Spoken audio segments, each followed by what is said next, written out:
nossos vídeos de dicas do CC. Nesse vamos apresentar alguns problemas de revisão sobre a geometria analítica. É pedido para você demonstrar que os pontos A, B, C e D, com as suas respectivas coordenadas, são vértices de um quadrado e determinar sua área. Então, senhores, usando o plano cartesiano e localizando esses pontos nesse plano, nós ficamos com a figura com esse aspecto. E aí, então, vamos ter que mostrar ou demonstrar que esses quatro lados, né, já que trata-se de um quadrado, são iguais. E, finalmente, determinar sua área.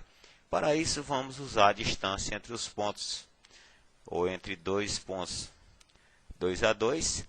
E aí usamos a distância, a fórmula da distância entre dois pontos. É o módulo AB dos dois pontos.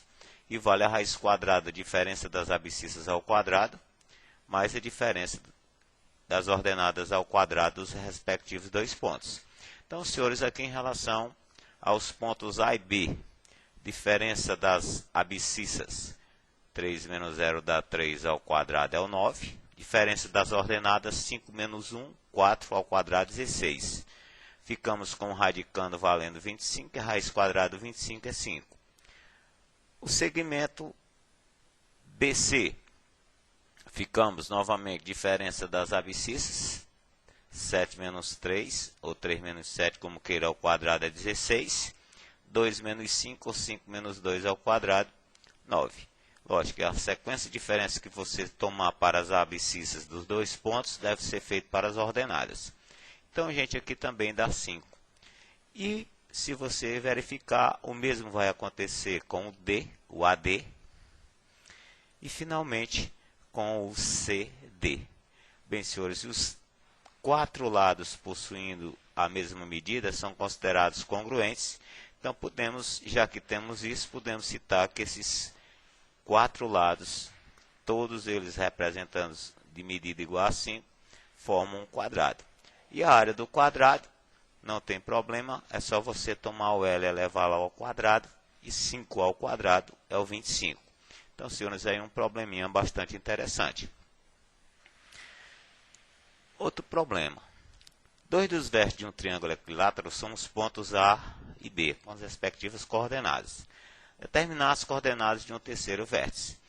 Então, senhores, temos que considerar essa nossa figura, sendo o triângulo equilátero. Nós temos os três lados iguais ou os três lados congruentes. Vamos denominar de C, coordenada x, y, o nosso terceiro lado, que é justamente o nosso problema. Bom, a princípio vamos tomar que o lado BC ele é equilátero. Vamos tomar a princípio a igualdade de um módulo BC sendo igual ao AC. Então, senhores, usando essa condição da distância entre BC e AC, com as suas respectivas coordenadas, usamos então, ou ficamos então com a igualdade entre esses dois radicais. Senhores, quadrando, elevando ao quadrado os dois e fazendo-se aqui uma arrumadazinha, chegamos então a 8x igual a 8, e aqui tiramos que o x vale 1. Então, a abscissa do ponto C é 1. Para chegarmos à ordenada, vamos usar que o lado BC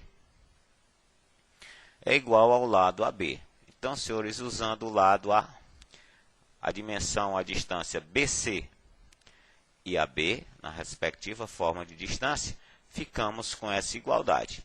Vamos quadrar a equação e usar o x valendo 1 nessa igualdade. Senhores, fazendo isso, ficamos a depender da equação x² menos 2y menos 11 igual a 0. Equaçãozinha do segundo grau, resolvido aí por intermédio do método de Bhaskara, ficamos com y igual a 1, mais ou menos 2 raiz quadrada a 3. Então, senhores, as coordenadas do C são duas, né? Então, nós temos então a ordenada positiva, que é a 1, que é o nosso x, sobre 1 mais 2 raiz quadrada a 3. E a do quarto quadrante, a abscissa do C continua a mesma, mas a sua ordenada abaixo, quarto quadrante, é 1 menos 2 raiz quadrada a 3. Então, aí nós temos um problema bastante interessante. Senhores, vamos aqui lembrar uma fórmula da razão de seção de um ponto divisor. Pela definição que temos, que dá 3 pontos colineares A, B e P, distintos, diferentes, chama-se razão de seção do segmento AB pelo ponto P, o número real R está o quê? Então, se nós temos que chegar à razão de um ponto divisor P em relação ao segmento AB, gente, sempre tomamos ponto de partida dessa razão, tá? A razão, em geral, simbolizamos por R, sempre vamos usá-la assim. A razão, sempre vamos tomar ponto inicial do segmento AB ao ponto divisor, que é o P, sobre ponto divisor P ao final, ou extremidade final do segmento, que é o P. Esta é a definição, gente, da razão de um ponto divisor. Um problema a respeito. Vamos considerar essa nossa figura e o nosso segmento AB. Vamos determinar a razão que cada um desses pontos, C, D, E, etc., até o I, divide o segmento AB. Bem, senhores, então vamos relembrar aqui. A razão da definição, pela definição, razão de definição, pela definição, é o AB, PB. P é o ponto divisor. Nesse nosso primeiro, o nosso divisor é C. Então, vamos ficar com o AC por CB.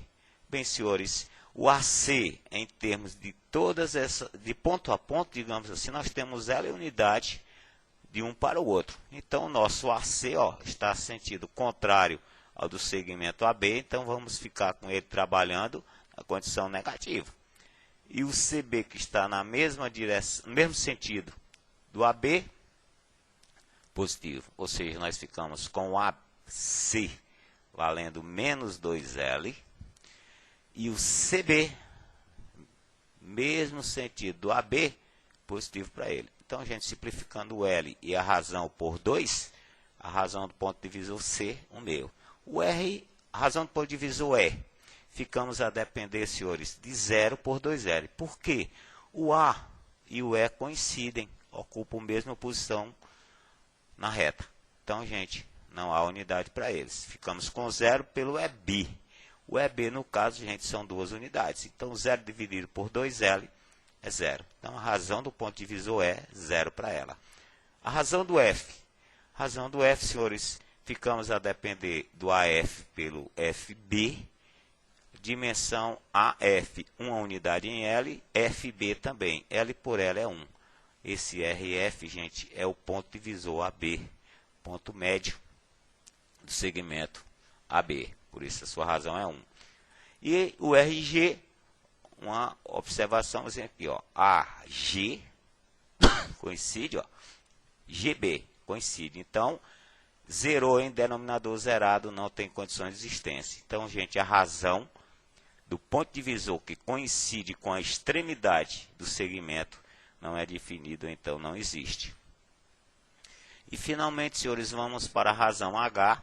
Ficamos a depender do AH, 3 unidades, HG, voltando, hein?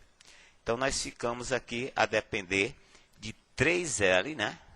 Para o AH, e menos uma unidade, contrário, né? Direção, sentido contrário ao AB, menos L. Então, razão do H, menos 3. Pontos externos, gente, possui sempre razão negativa. Bem, senhores, vamos aqui à fórmula da razão de secção de um ponto. Então, se nós temos aqui a definição, para você chegar à fórmula dessa razão, ó, não tem problema. O nosso AP fica x menos o XA sobre o PB, que é o XB menos o X. Então, senhores, usando aqui a condição de cálculo para esse nosso problema, ficamos com a abscissa do ponto divisor, sendo a abscissa inicial mais R vezes a abscissa final, que é o B, sobre 1 mais a razão. O denominador é o mesmo, senhores. E aqui um probleminha que eu vou deixar para os senhores verificarem. A condição está resolvida, né? Temos aí o nosso passo a passo. Fica então para os senhores verificarem se realmente confere, né? A razão do ponto divisor é 2 unidades do P em relação a A, 2 unidades do P em relação a B. Bem, senhores, aqui temos a resolução e a sua resposta. No mais, senhores, valeu, bons estudos. Até a próxima.